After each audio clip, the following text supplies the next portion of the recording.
There's a really basic secret sauce for what makes a great novel, to the point where when I say it, it's going to sound so obvious, it might really be annoying. But hear me out, and we'll go into how it's done, and with it, today we're going to be looking at The Will of the Many by James Islington, or Islington. So, let's take a look.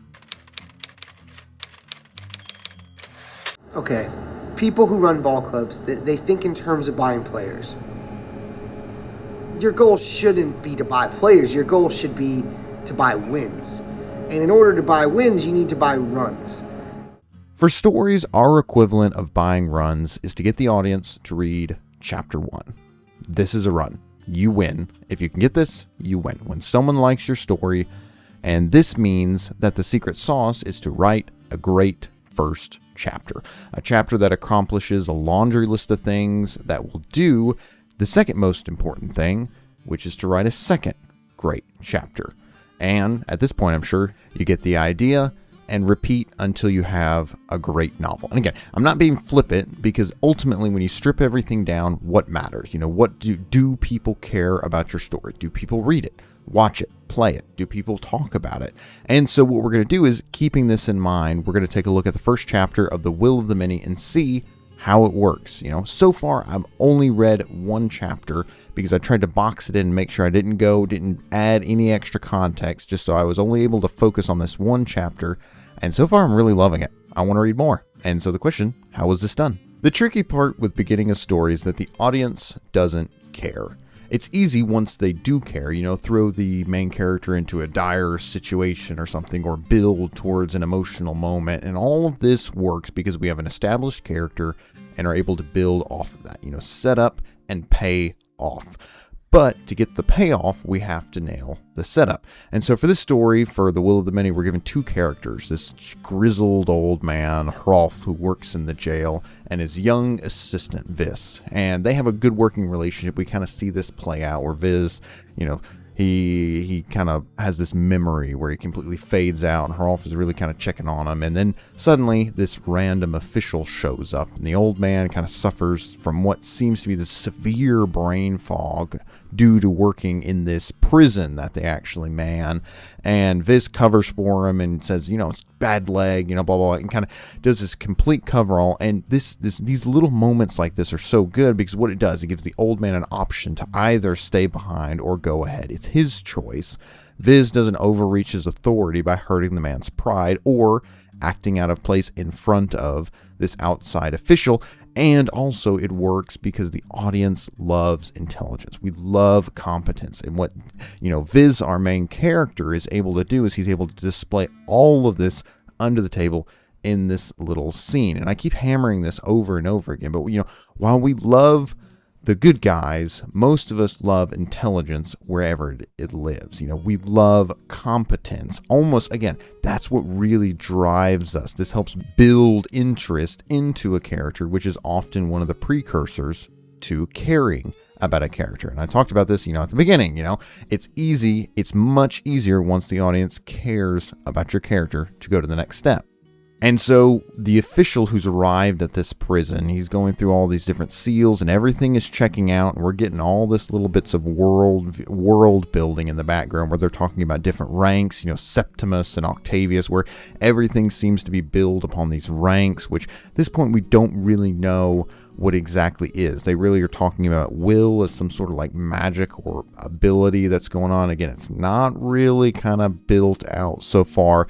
At this point, we're just getting, flicks and little bits here, which is great. We get a lot of world building with strange technology, and we realize that there's a lot more going on, but the story doesn't take time to more or less break out a dictionary and explain it.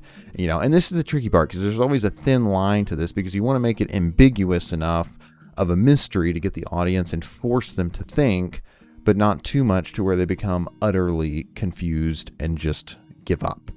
And so back to the prison, what we have here is the old man stays behind, and Vis and our main character and the official go forward to find a particular prisoner. He's wants to interrogate someone in particular. And, they arrive, and as you start to understand through this prison, all the prisoners are strapped into these things called sappers that are siphoning away their life force.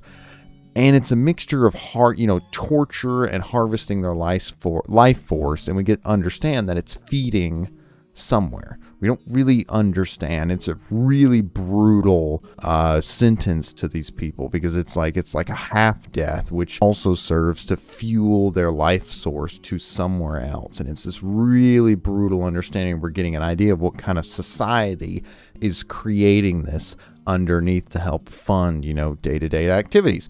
And so with the official, we're coming down here, and the prisoner is woken up, and the official begins to talk to the prisoner in this old forgotten language. And this is kind of where the second moment comes through that really kind of helps lighten us up and build interest into this main character, because our main character happens to know this old language. It's like Latin or something like that, the equivalent of it, but he hides it because you understand, he's in hiding. And he shouldn't know it, because all these questions would come out if it was known that he knew what was going on. And so he has to play it dumb. And so the two men talk, and the official is looking for information, promises to try and free the prisoner because he's there. And there's just more of this story. We're getting these little bitty breadcrumbs. We got all these breadcrumbs for Vis, our main character, with this memory he had, with these glimpses into his intelligence, where he seems much smarter than his position as kind of like this, little flunky at some prison. All of this is setting up breadcrumbs for, guess what? Chapter 2. We're building up Chapter 1, of course, to lead into Chapter 2. So Viz is playing it cool. He's making, he doesn't have it let on that he knows anything. He's kind of listening that there's something going on with this better plot. And this is such a good, what it does is it allows the main character to flex intelligence, flex competence, and also let the audience in on kind of this insider secret, because if the main character didn't understand the secret language, we'd have no idea. We'd be an outsider. That scene from The Godfather where you have no idea what's going on, with no idea of what's even being said. And the most important thing with, flexing off your main character is you want to play it cool.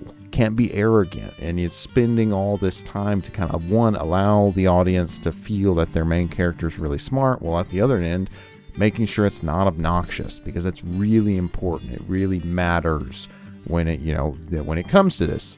And so at this point where, the prisoner is shackled back, he nearly escapes. Vess touches the sapper, which normally should completely zap him, and he has to kind of laugh it off. And the official's seems to think something is going on. And he's like, did you touch that? Did you touch this, sapper device? And he's like, well, of course not. Otherwise, I would totally be dead. And we're getting this, again, we continually are getting these snippets of, one, we're getting this whole plot. There's something else going on with this prisoner, something going on with this official, something going on with our main character. Why is he hiding? What's going on? And we're building.